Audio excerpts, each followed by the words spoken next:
Hello and welcome to Business Plus. Of course, today is the big day of the Pran Pratishtha and the inauguration of the Ram Mandir in Ayodhya. Since morning 8 a.m. in fact, we've been tracking that and bringing you all the live coverage, and we promise you that we will continue with the other aspect of Ayodhya's development, or rather redevelopment, when it comes to Brand Ayodhya and the temple economy that is likely to ensue. But more important stories also making headlines today. Let's go straight into them. After nearly 2 years of negotiating, Sony Group on Monday has called off its $10 billion merger with Zee Entertainment. This development comes after a crucial meeting which was held on Friday, following which a final decision on the merger deal was expected. Sony said in a statement it had engaged in good faith discussions to extend the end date to complete the deal, but the companies were unable to agree upon an extension by their January 21st deadline.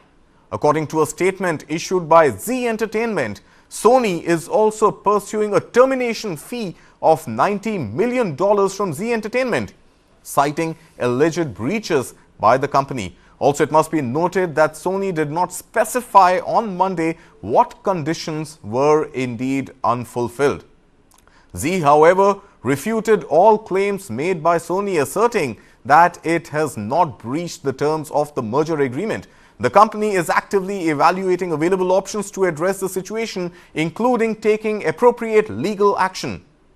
In response to Sony calling off the mega merger, Zee CEO Puneet Goenka, who was in Ayodhya today to attend the grand opening of Ram Lalla Temple, wrote on X that he sees the Sony deal collapse as a sign from the Lord, adding he would move forward by strengthening his company for his stakeholders.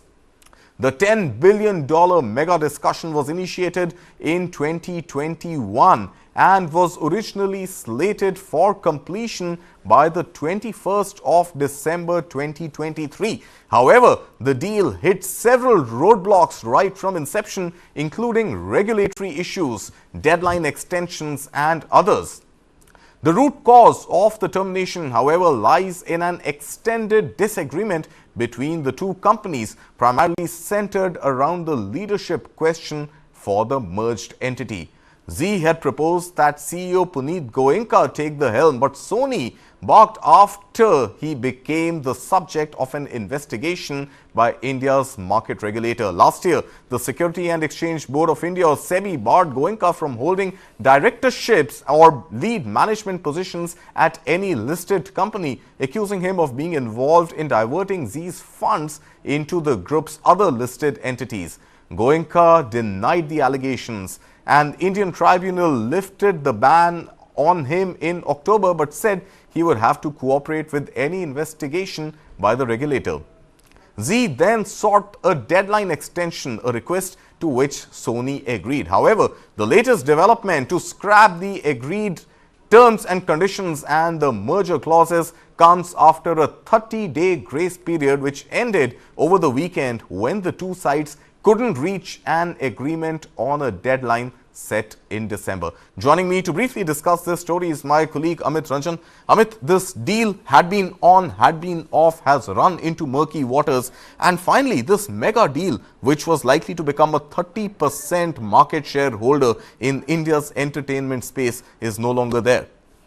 This deal should have happened because this was the only company that could have given some competition to the behemoth that would be in the market in the shape of Jio, Viacom and Disney. So anybody who wants to give any competition to that kind of a conglomerate had to be something as big as Sony and Zee coming together. It would probably have been the biggest merger, and they could have taken on giants like Jio along with Disney and Viacom, and along with that, giants like Netflix and Amazon, who are in the digital space, they would have had Sony Live and Z5 also in the mix to pose some sort of a competition. That's not happening right now. So let's see where the market goes. It is going to be a monopoly in the times to come. Right. So, of course, all that in the realm of speculation right now. But just to get our viewers up to speed, this deal, which was 2 years in the making and now is pretty much in the unmaking, also comes on the back of Viacom 18, which is held by Reliance Entertainment, striking a deal between its OTT platform Jio as well as Disney to continue as a merged entity in India. That deal, of course, is underway, and speculations are ripe whether Sony's stake in India would now, in fact, be a partnership perhaps between Ambani Group, which owns Reliance, perhaps between Adani. We don't know just as yet. But those deals and those speculations are ripe in the market. Of course, this deal also comes at a time when Zee continues to command about a 25% market share, while Sony has a much smaller 6% market share. This merger would have given the merged entity access to about 73 channels, 2 OTT platforms that my friend Amit just mentioned, and a good 31-32% market share, almost a third of India's total entertainment market share. But that, of course, is not something which seems to be on the anvil anymore. Let's move on for now, and let's move on. Of course, today the big story dominating headlines is Ayodhya. Because holiday was declared in many states in the country, including the state of Maharashtra, which is the financial hub in India, stock markets remain closed. But Ayodhya stocks is something that we have actually been following right here on Business Plus, on News9 for a while now. Amit is here to run us through all the Ayodhya stocks which are likely to make it to your portfolio if that is what you're looking at. Amit, over to you. Thank you, Karthik. So I'll start with Thomas Cook. That has announced special holiday packages and religious packages towards Ayodhya for the tourists and pilgrims. In the last 1 month, the stock has gone up 16.95%, but last 6 months, almost 96.04%. Moving on to Apollo Sindori, they are providing parking space to the visitors in Ayodhya. That's primarily, they're a hotel company. Last 1 month, it has jumped 47%, 6 months, 69%. Just for Pravij, this is a unique experience hotel. They are providing luxury, ultra luxury tents on Saryu Ghat, and that stock has jumped 127% in the last 6 months. Genesis, apart from satellite navigation, they are providing 3D models of the entire Ayodhya city to any pilgrim or tourist who is coming to Ayodhya. Marginal jump of 61% in the last 6 months, 17% in the last 1 month. India Hotels, that is the Taj Group, they are opening hotel properties under their Vivanta and their Ginger brands. Small addition to their whole portfolio, but the stock has gone up 23% in the last 6 months. IRCTC, they are operating special trains to Ayodhya from different cities, the sole operator. Last 6 months, you can see the stock has gone up 65%. Indigo, they are the only airline that is giving direct flights to Ayodhya from Delhi, daily flights to Ayodhya. Last 6 months, the stock has jumped 13.89%, a little small pie in the whole portfolio, but it has jumped. Yep. SpiceJet has announced additional services to Ayodhya. Last 6 months, that stock has gone up 119%, as we can see. Lodha Group, Macrotech developers, they are going to develop properties in Ayodhya. They have announced it. Last 1 month, the stock has jumped almost 21%. Last 6 months, 56%. Allied Digital, they will be providing integrated CCTV services for the Smart City project of Ayodhya. Their stock has jumped 23% in the last 6 months, 46% in the last 1 month. Ease My Trip special packages, religious packages have been announced. Last 1 month, you can see the stock has jumped almost 21%. And I'll come to Pakka packaging services, 205% in the last 1 year. All their last 6 months, all they are providing is compostable utensils during the Pran Pratishtha, and see what difference it has made to the stock. Thank you, Amit. Join me back here. I think very, very interesting, picking up of stocks there. Now, tell me something, you don't see the kind of returns of 205%, 160%, 57%. All this definitely seems to be a scenario where certain specific stocks have outperformed the benchmark indices, which are Sensex and Nifty. How much of this is actually linked to the overall bullish momentum in India? And you've been speaking to market analysts. How much of it is specific to the Pran Pratishtha, which finally culminated a few hours ago? And are we likely to see this momentum? What are experts telling you? A bit of both, because Nifty touched its all-time high last week. So the market is in a euphoric momentum. And add to that, the Pran Pratishtha has happened. And Ayodhya stocks and all the companies that we have listed over here and more are joining the bandwagon to provide something into the city of Ayodhya, which is going to be a nodal point of pilgrims and tourists worldwide in the times to come. That is what is expected. Okay. So therefore, the jump. So I think a lot of talk is also on the real estate sector, on the realty piece. And of course, you did mention Lodha. And Lodha, of course, as we know, has acquired 25 acres of land, which is likely to be built into residential as well as commercial properties. But I think the broad question really is, have investors who have not yet invested in the Ayodhya stocks missed the bus? Is that the sentiment coming from market experts? Or do you think there are some reports which are indicating that the opportunity, the Ayodhya tourism opportunity, is just about beginning to open up? So what are experts telling you? Is it too late to invest in these stocks now? Have we missed the bull run, or is the bull run likely to continue? Real estate, probably, I do not know whether it has peaked, but with even news of big celebrities buying huge chunks of land, Amitabh Bachchan included, in Ayodhya, then large property developers, and I'll include hospitality in it. Taj is going big with their Vivanta brands and Ginger brands into Ayodhya in the times to come. So it is the realty sector in Ayodhya is going in for a big jump. How long this will last, I think we'll have to just wait and watch. But right now, it is on a rally. Okay. And what about aviation stocks? Indigo, SpiceJet. Indigo, we see, has been down. Ease My Trip, as we are seeing on the screen right now, has been down. So overall, of course, we have seen fog-related issues. We have seen other issues when it comes to, the conversations or the lack of conversations between the ground staff and the passengers. And a lot has actually played out in the aviation space. But we're also seeing record aircraft order by Indian-based airlines, including Indigo, including Air India. You mentioned SpiceJet. We haven't seen the kind of order book from SpiceJet just as yet, but Air Akasa. So aviation stocks, companies which are wanting, either already flying or those which are wanting to come into, into Ayodhya as a destination. What do you make of the aviation stocks at this point? Every aviation company would like to have flights to Ayodhya, and I'm sure Vistara and the Tata Group also will be joining in. It depends on how far the government takes its plan into making Ayodhya the hub of pilgrimage in India. They are talking about making it the Vatican of the East of India. If that happens, aviation sector is in for a jump. The correction in Indigo in the last 5 days and SpiceJet are probably because of other factors that have nothing to do with Ayodhya also. But that's in the last 5 days. If we see the jump in the last 1 month and last 6 months, it has been up. All right. So, well, that's the word coming in on Ayodhya stocks. Of course, the big story we are tracking today is Ayodhya, and the story is obviously never complete unless you really talk about the economy and you talk about temple tourism, which is now likely to pick up in Ayodhya. Brand Ayodhya, brand Ram, or brand Modi, what is likely to dominate the next few months? That is something that we will discuss after this very short break with none other than gurus from the world of advertising, marketing and brand building, including Prahlad Kakkar, Harish, Bijoor, Lloyd, Mathias and R. Sridharan, joining us after this very short break. Don't go anywhere. Ram's Ayodhya rebuilt.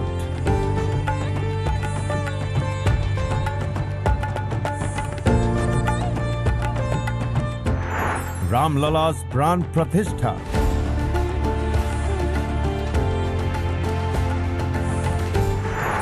Countdown to January 22nd.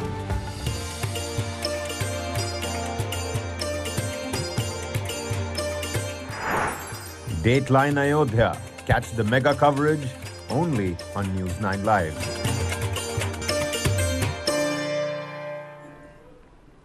Welcome back to Business Plus. With the Ram Temple now open and the Pran Pratishtha done, it's time for the great temple run to take off. Ayodhya is open for business like never before. Temple tourism is an opportunity that has thus far been elusive, but hotel chains are now making a beeline for investing. Infrastructure commitments from the government running into over $10 billion and airlines literally waiting in the wings to fly into the temple town of Ayodhya. Business as usual may no longer be the fate of Ram Janmabhoomi. Is this the takeoff moment for brand Ram and brand Ayodhya? Is brand Modi more powerful than ever before? And is the Hindu brand identity now emerging even stronger globally? Joining me to discuss this and more, celebrated ad man and a veteran ad filmmaker Prahlad Kakkar, brand guru Harish, Bijoor, angel investor and corporate strategist Lloyd, Mathias, and editor Business, Economy and International at TV9 Network R. Sridharan. Gentlemen, thank you so much for joining us. We will continue with our discussion after this very quick reaction which is coming from the MD and CEO of TV9 Network, Barun Das, who is at Ayodhya right now. Take a listen in. बहुत बढ़िया माहौल था, everything positive, सब खुश थे। कितना बड़ा auspicious occasion था? बहुत बड़ा। कभी आपने सोचा था इसका भी कोई पार्ट होंगे? नहीं, कभी नहीं सोचा था। I witnessed history being created.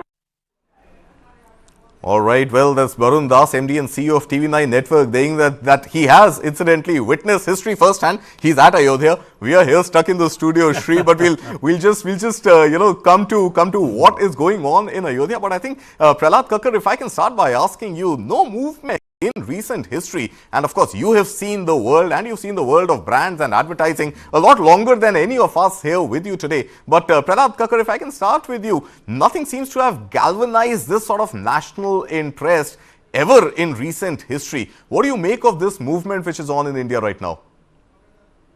It's a great resurgence of the Hindu identity, and it's terrific for this nation because I think this is an opportunity for even the opposition to actually join hands and make a point that this is a national level monument and it not just belongs to the BJP. It belongs to everybody in this country. Okay, but the opposition has very conveniently, in fact, decided not to be at Ayodhya, Mr. Kakkar. But beyond the political identity and beyond the political sort of narrative around Ayodhya and the Ram Janmabhoomi, there is obviously the making of brand Ayodhya. There is this making of a huge tourism opportunity which has eluded this little tinsel town called Ayodhya all this while. What is the opportunity that you are seeing for Ayodhya going forward? Absolutely. This is now, it's become a hotspot in everybody's mind, and everybody at some stage wants to go and visit the place to see what is actually been done, and it is done in such a scale that everybody is feeling a little overawed and proud, and even non-practicing Hindus who are Hindus have suddenly woken up and said, wow, what's happening?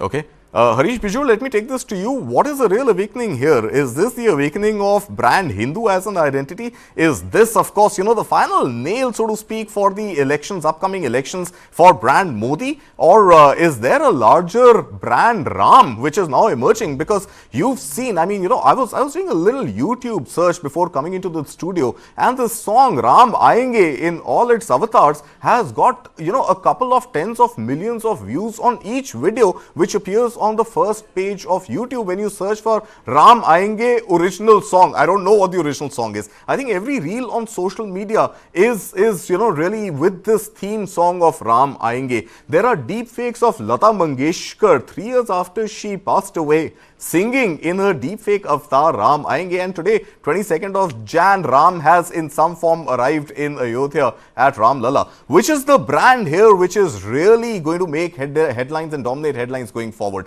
Brand Ayodhya, brand Ram, brand Modi, brand Hindu? Well, there are a multiple set of brands out here, and in fact the biggest brand that is out here is Brand India. If you look at it, Ayodhya is being defined to be the center point, and it will become the center point. It is bound to emerge as India's most center point monument a temple to an origin. And to that extent, it's going to be the center point of India, to an extent, center point of Hinduism, center point of Indians, center point of the Indian diaspora, Hindus, and the Hindu diaspora. If you look at it, Hindus who exist in other countries of non-Indian origin, even for them, this is going to be a very, very holy place. Okay. Therefore, a lot of definitions out here. Well, at the end of the day, it's about India resurgence. It's about the fact that India is committed to establish for itself the kind of a dominance that it desires, it wants. And I think today is a very important day, which focuses on that. And if there's one word which comes to mind, it's a bhavya. And I think bhavya is the word which Modi ji had used many years ago. That a bhavya now, Ram Mandir, will be put into place. And it has been put into place. To an extent, it is a promise redeemed. Absolutely. A promise redeemed. Stay with us, Harish, Bijoor. Before I come to you, Lloyd, Mathias, let me just bring in Shri into this conversation. Shri, Harish Bijoor is saying that this is likely to be a melting point, a confluence of Hindus from around the world and a global melting point, not just Indians traveling into Ayodhya, but global Hindus traveling into Ayodhya. Is Ayodhya ready to accommodate such influx of tourists? So if the 85,000 crore rupees investment that the government is talking about in building the city goes in, then yes, obviously it will be. Now, I would like to take this a little further in what Harish has said, which is that it's not just going to be the most important destination for Hindus in India, but probably the most important pilgrimage point in the world. So today, if you look at it, Karthik, the most important, or in terms of, let's say, the annual revenue that a pilgrimage makes is the holy city of Mecca, where the Hajj and Umrah together gets the Saudi government about $12 billion a year in revenue. Right. Now, if you do a simple, back of the envelope calculation, if you talk about 5 crore Indian, which I think is a huge understatement. In fact, the estimates suggest anything between 1 crore to 5 crore, and I think even 5 crore is an understatement. If you look at, Kashi, or if you look at Varanasi, already we've run past those numbers. Yeah, true. We're already at 7 crore and, 8 crore. So I think Ayodhya is going to probably go past 10 crore. Right. So if you take even 10,000 or 15,000 spent per individual tourist traveling, you're already looking at $20 billion revenue. Absolutely. So this is going to probably become the richest pilgrimage we'll see in the world. Right. Exactly. For a long time to come. Right. So that is what we're talking about. So this is a civilizational movement. Right. It is not just an opening of a temple. Like Modi said, this is the turning of the Kal Chakra. Right. The time has turned. Right. It's turning in India's favor. And we are only going to rise from here on. Right. Not just because of, that we built a temple, but because I think the whole sentiment and the confidence that India is like building as a nation is going to play out in various sectors. Absolutely. Not just in tourism, not just in terms of our, Hindu feeling or nationalistic feeling, but it's going to rub off onto our industry, into our entrepreneurship, in every sphere of life, innovation, space and technology. So I think that's the kind of movement which Prime Minister Modi is also alluding to when he talks in terms of Kal Chakra. The time is like the cycle of time has turned in India's favor. Absolutely. Lloyd, Mathias, let me bring you into this conversation here, and thanks for waiting so patiently all this while. And some numbers, back of the envelope calculation is what Shri was talking about. I'd also run some numbers. We are looking at a temple construction cost which is just about 1,800 crore rupees or so. We are looking at government's investments in infrastructure running, $10 billion depending on how you calculate it, running into between 83 and 85,000 crore rupees. We are looking at least, I would say, at least 5 crore pilgrims or tourists traveling into the city. And even if they're traveling as families, I've taken a very, very meager average, spend of about 2,500 rupees per individual. It's still amounting to about 10,000 crore rupees in revenue for Ayodhya as a city. 10,000 crore rupees every year at a very, very small scale, pessimistic sort of horizon. And we are looking at this cost of 85,000 crore rupees that the government has spent, breaking even in just 8 years. I mean, can there be a business with such extensive capital investment breaking even in just 8.5 years? Thanks, Karthik. I think clearly not. And I would certainly go with the sentiment expressed by all the previous panelists, Prahlad, Harish and Shri. I think two great things. I think one, it's clearly a seminal movement, both for the country, for all the population of the country across faiths. I think it's truly big.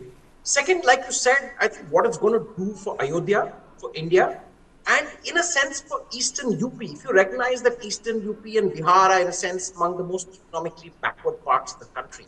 Now the kind of trigger the opening of the Pran Pratishtha, the opening of the temple in a real sense to pilgrims around the world, is going to do over the next decade and more. It's going to be phenomenal. So in a sense, it's helping lower the kind of economic imbalance in Eastern UP versus the rest of the country. I think the kind of trigger this could provide is phenomenal. I mean, we've read all the numbers. I believe there are 45,000 crores being invested purely in the hospitality sector. So all the big hotel chains. Right. So just taking into account what this is going to do for the industry in Eastern UP, I think it's phenomenal. So in that sense, this is truly a huge seminal moment.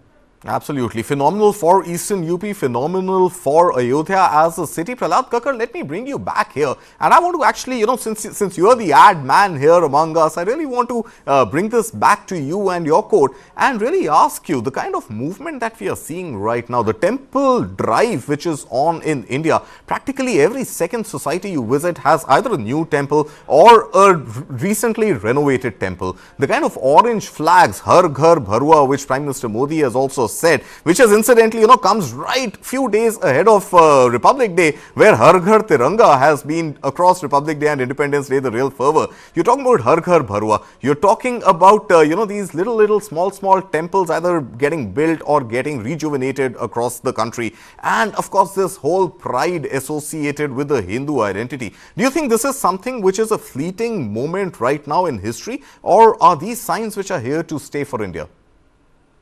It's going to be here forever. And as long as the temple stands, as long as there's Ayodhya and there's Ram, it's going to be a great magnet for people, And the two really big, temple areas which people used to visit, one was Kashi and one is Ayodhya. Right. And Ayodhya is going to be neck and neck. Kashi has been around for thousands of years. Right. But Ayodhya is just coming. So there's going to be a newness to it. There's going to be a new novelty to it. So everybody's first going to divert themselves to Ayodhya and then to Kashi. Whatever it's worth. If I would not like to, Mr. Kakkar, but if I can put the spotlight on you for just a moment longer before we head into a break. Yes. As an ad man, as an ad guru, if you were to send a one-line message to Indians across the world to visit Ayodhya right now, what would that line be? It's a moment in your lifetime. A moment in if your you don't lifetime. Do it now, if I may. You'll never do it. A moment in your lifetime. If you don't do it now, you never would. If you were to give a punchline like a journalist, Karthik would say, Ram aa gaye, ab tum aa jao. Ram aa gaye, ab tum aa jao. Ab tum kahin mat jao. We are heading into a short break. We will be back. And of course, there's a lot to discuss about Ayodhya. Ayodhya's readiness, preparedness to attract the kind of tourism that it promises to. And of course, the social development which should and hopefully will happen in the vicinity of Ayodhya. All that and more after a very short break. Gentlemen, please stay with us. Don't go anywhere.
आज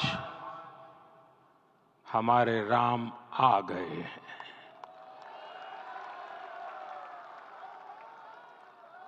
सदियों की प्रतीक्षा के बाद हमारे राम आ गए हैं। सदियों का अभूतपूर्व धैर्य, अनगिनत बलिदान, त्याग और तपस्या के बाद हमारे प्रभु राम आ गए हैं। इस शुभ घड़ी की आप सभी को, समस्त देशवासियों को बहुत बहुत बधाई। मैं अभी गर्भगृह में ईश्वरीय चेतना का साक्षी बनकर आपके सामने उपस्थित हुआ हूं। कितना कुछ कहने को है, लेकिन कंठ अवरुद्ध है। मेरा शरीर अभी भी स्पंदित है, चित्त अभी भी उस पल में लीन है।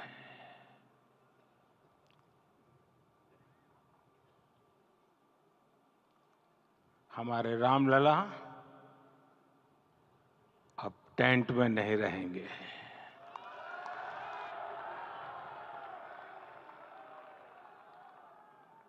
हमारे रामलला अब इस दिव्य मंदिर में रहेंगे। मेरा पक्का विश्वास है, अपार श्रद्धा है कि जो घटित हुआ है, इसकी अनुभूति देश के, विश्व के कोने कोने में राम भक्तों को हो रही होगी। ये क्षण अलौकिक है, ये पल पवित्रतम है। ये माहौल, ये वातावरण, ये ऊर्जा, ये घड़ी प्रभु श्री राम का हम सब पर आशीर्वाद है। 22 जनवरी 2024 का ये सूरज एक अद्भुत आभा लेकर आया है। 22 जनवरी 2024 ये कैलेंडर पर लिखी एक तारीख नहीं, ये एक नए काल चक्र का उद्गम है।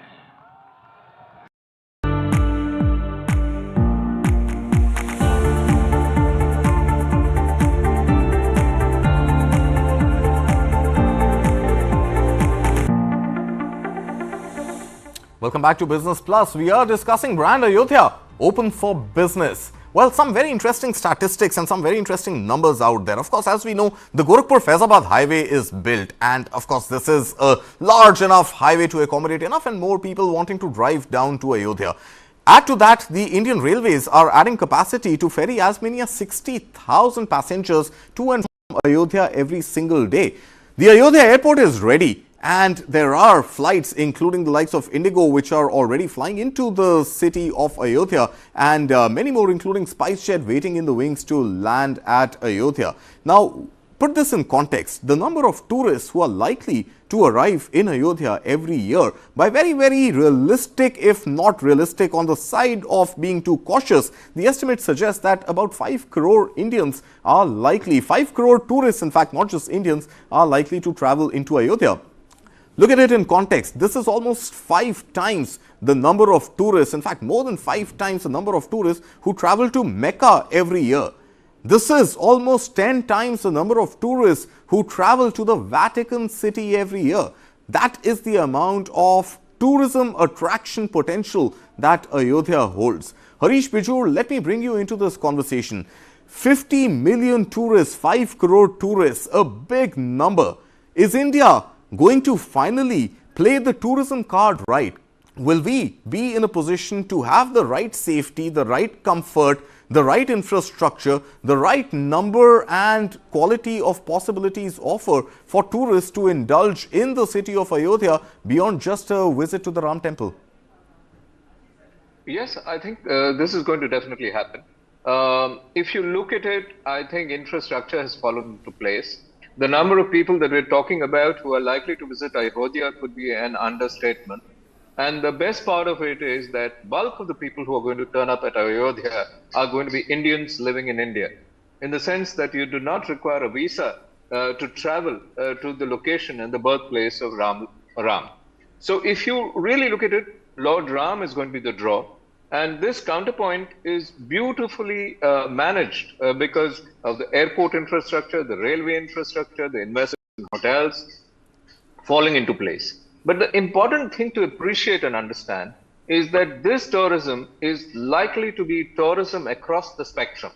There is the top of the pyramid tourist, the middle of the pyramid tourist, and the bottom of the pyramid tourist. Okay. All infrastructure must cater to all three types of tourists. And I think that's going to be a challenge. That's going to be an estimation challenge.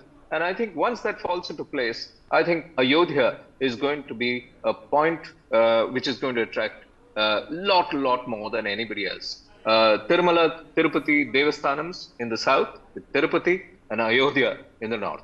Okay. Prahlad Kakkar, if I can bring you into this conversation, you know, for some reason, Indian holy tourist sites or religious tourism sites have not really been able to compete when it comes to their ecological balance and the overall cleanliness that we see in the Western counterparts. You've traveled the streets of Banaras. In fact, I've seen many documentaries where you have walked the streets of Banaras. Haridwar is a very famous Hindu pilgrimage site. Even Vaishno Devi for that matter. We haven't really been able to balance ecology, cleanliness with tourism. Is that something that the government of India is paying enough importance on, laying enough importance on, and is that something which really matters to global tourists who come into India? I think the government of India has actually learned from their upscaling of Banaras. Okay. Because in the last 10 years, if you notice, Banaras has been really cleaned up. And it is now a delight to walk through the streets and to go to the temple and to turn around and listen to the Aarti in the evenings. And it's really quite amazingly well done. So taking a leaf out of there, I think the planning in terms of infrastructure and the way it's been structured so far is actually pretty bang on. Okay. So that, you know, it's not ad hoc, it's not unplanned, because see what happens is the 5-star hotels and the 4-star and the 3-star hotels are all planned. But the lodges and the cheaper accommodation is never planned because it's on private land. Right. And they come up willy-nilly. Right. And I think for once the government is actually keeping an eye on segments of how, when, what, how much they can build, where they can build, how much gaps to leave between each other, and so forth. So everything is not cheek by jowl. All right. Also, the fact is that if they're going to put in so much money into the whole infrastructure, they're going to put in a full cleanliness drive. So if you go to Banaras today, it's clean twice a day. Right. And it is absolutely amazing. You have to go to Kashi to actually understand what Mr. Modi has done to that place in the last 10 years. Right. To be able to Sure. While I agree with you, Mr. Kakkar, you know, there are other challenges also to cities like Kashi and Mathura. Not least among them is traffic management and safety and security. So while the ecology may be taken care of, while the infrastructure might come in, but do you think Ayodhya needs to, given little gullies that traffic has to navigate through, do you think enough and more importance now needs to be laid on traffic management, parking lots to come up, making only walk zones, pedestrian only, no traffic movement, no motorcycles, no scooters, no honking, no pollution emitting? Are we doing enough? Are we thinking in that direction? I think they are. I think most of the approaches to the temple at least and into the town will become walk zones. Right. And all the parking and all that will be peripheral. All the transport from the parking to the sites will be electric. Right. And through electric buggies, so it will be very convenient for everybody. And it is going to be planned and very well monitored, because this is a feather in the government's cap in a very big way, because it's internationally going to be carried out. And Absolutely. people are going to come and judge the execution of the entire job and the involvement of the government Right. on the basis of its hygiene, its convenience, Absolutely. and the fact that there's very little noise and noise pollution. Absolutely. In So, fact, Sri, we've seen yeah. that in Taj Mahal, we've seen that in Golden Temple. What are your views on how So, expansion Karthik, in I think Ayodhya? the opportunity here exists because there's a 70-acre, project site. That's right. Temple itself is on a little more than 2-acre, plot. Right. But this is a 70-acre, project. And if you look at the older, temples that you mentioned, Right. let's say if you take Varanasi, Banaras, Kashi, Mathura also. Right. These are all historical places that have existed. Of course. There are hutmans and And people towns who have lived come around them. it. Yeah. So it's become very difficult for you to Redevelop the rejuvenate, whole redevelop region. these True. places. Absolutely. Okay. But here we have an opportunity. Yeah. And I think the government will make an example of it, and hence the investment that's going into it. I think they thought through it. And this could actually be a very interesting case study on how we build our important pilgrimages going forward. Absolutely. I agree with you. Lloyd, let me bring you in here. And I think, it's not just the ecology, it is not just traffic management. There is a much larger economic imperative here. And the economic imperative, in fact, stems from the fact that those who would have perhaps invested in a piece of land pre the 2019 Supreme Court judgment would have seen their investment into acquiring land, the same piece of land, now selling for as much as 10 times more. And reports suggest that by 2023, there could be a further addition of about 20 times to the cost of land in Ayodhya. I don't know if you invested in Ayodhya or not, but I'm really feeling like a loser that I did not.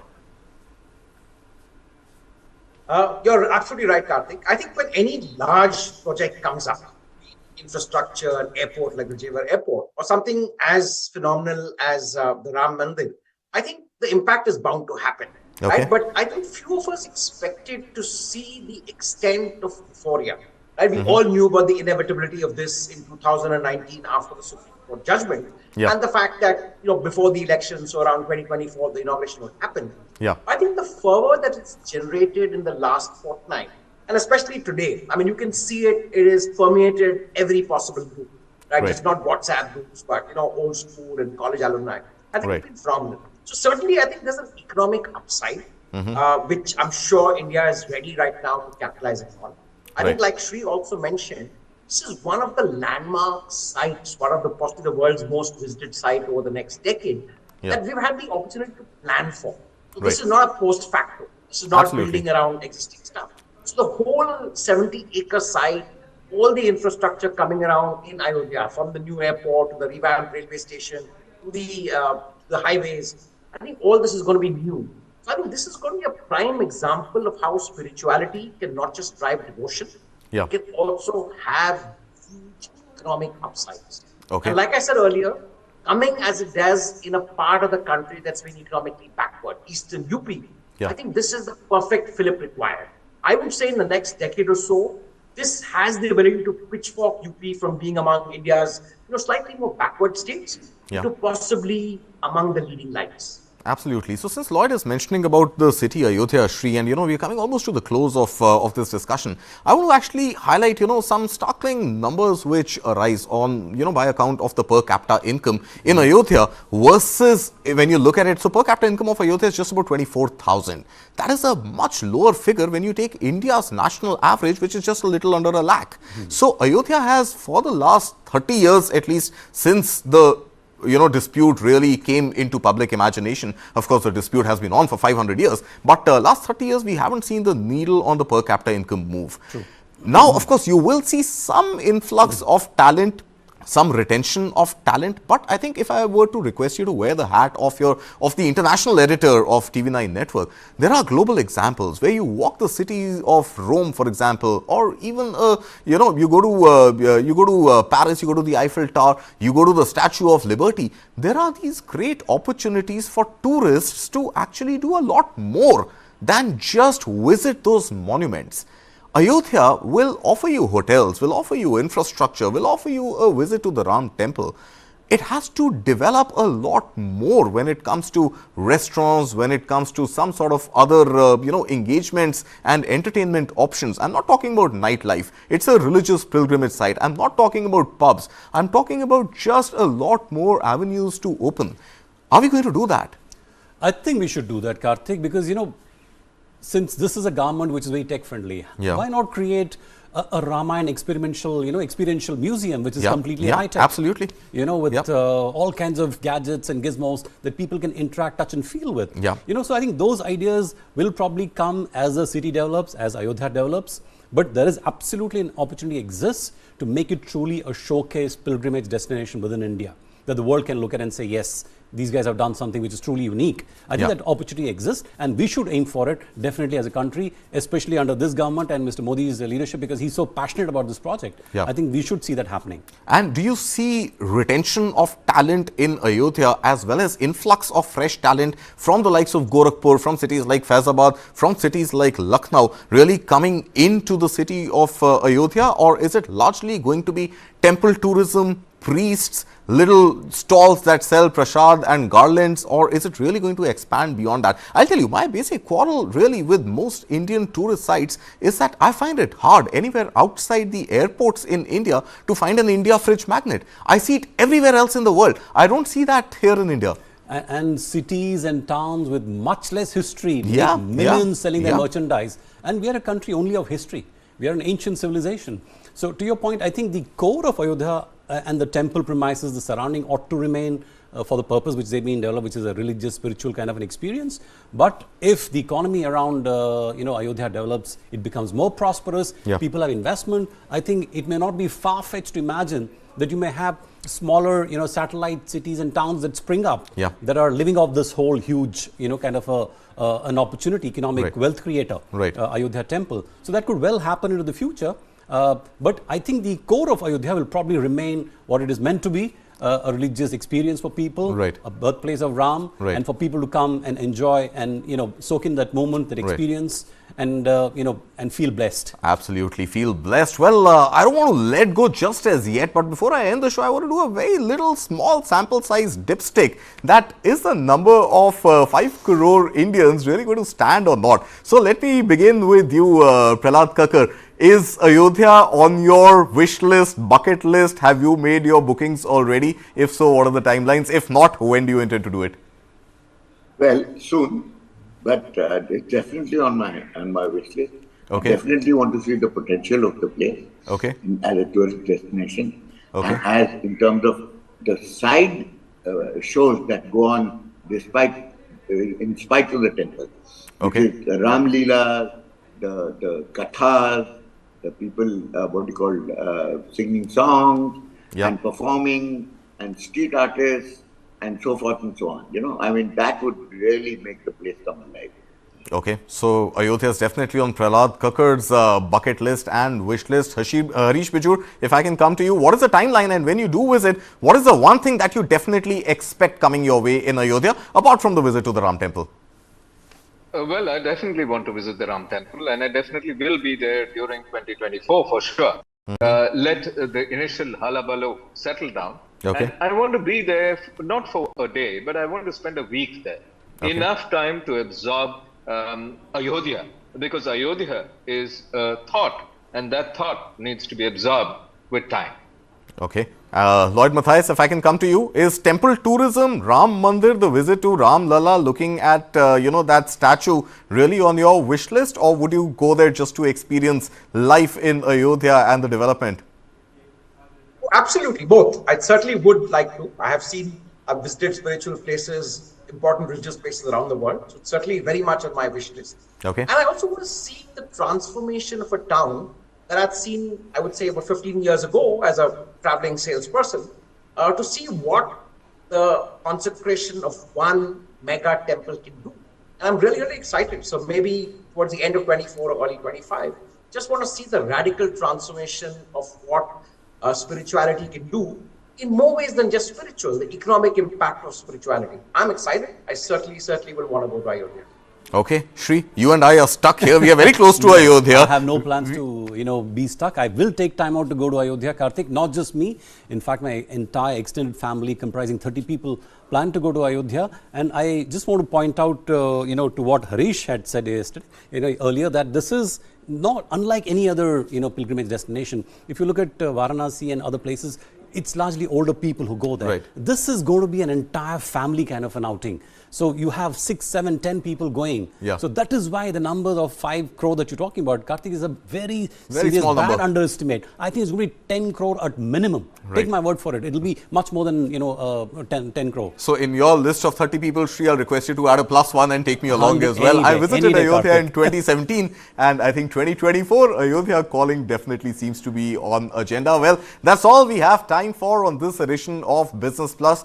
Prahlad Kakkar, Harish, Bijoor, Lloyd, Mathias, R. Sridharan. Thank you very much, gentlemen, for joining us right here on News 9. News and updates, of course, will continue right here on News 9 Live. Thanks for watching.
जब पहली बार भगवान का दर्शन किया तो